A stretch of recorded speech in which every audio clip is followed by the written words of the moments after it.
Warpath has launched another major version update. This update has adjusted the core battlefield and system release time. Let us take a look at these adjustments and the impact of these changes. Here we can notice that if the player's unit is suppressed by the level of the battlefield, the attribute buffs brought by the star level of the unit will be reduced to the level limited by the battlefield. That is, regardless of 9.2 or 8.2, in the end, the battlefield is 8 stars full level attributes. There is no mention of the impact of officers, parts, and armorer's wrench. This shows that the equipment of the whales will still make their combat effectiveness stronger, and the value of gold plus parts will remain unchanged. This adjustment makes the battlefield tend to be balanced, and the influence of a whale on the battlefield is greatly reduced. The advantage of limiting the level of the battlefield is to return the game to the essence of real-time strategy, allowing players to win through operations and collaboration, rather than making the game into a game that only depends on the whales. This made me feel back when I was still in the second and third tier cities. Everyone relied on the number of people and fight desperately, and it is still possible to defeat the whale by time and number of people. There is no difference between Legend I and the original game, but Legend 2 has directly changed the upper limit to 9.1 stars. Other alliances that can enter the Legend also have many units with 9.2 stars. The battlefield with one level less can only use 9.1 units. With the passage of time, more and more players have 9.2 stars units, and the Legend 2 will face the embarrassing situation, and the ultimate unit that players have worked so hard to train will be directly reduced the stars. This setting is very unreasonable. I personally think that the legendary battlefields should all have the same upper limit of 9.2 stars. As for the restriction of the golden battlefield, some whales are now tired of fighting in the legendary battlefield and deliberately enter the golden battlefield to enjoy the joy of slaughter.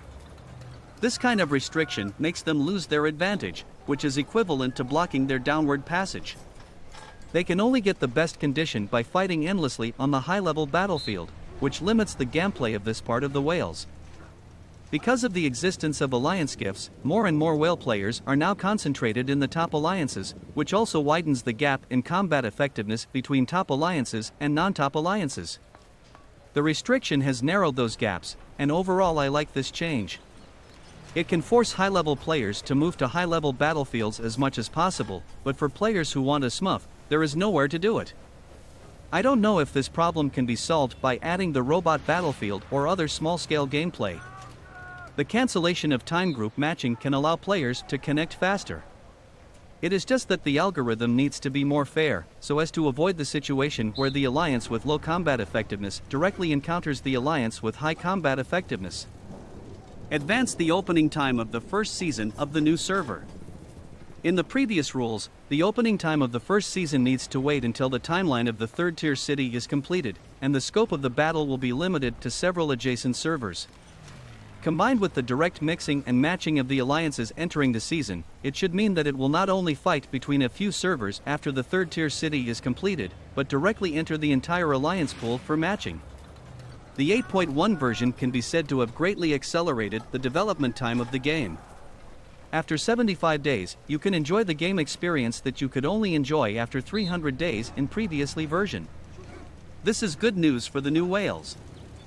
To sum up the results of this update, the pace of the game has been sped up, allowing the front servers and the back servers to meet faster, and at the same time restricting the units on the battlefield. The intention is to create a fairer real-time strategy battle environment, so that the game will change from focusing on development to focusing on skills and cooperation. This also indicates that the game has once again entered a new era, and it is speculated that a new Subversive version will appear. Is it to pave the way for the Navy?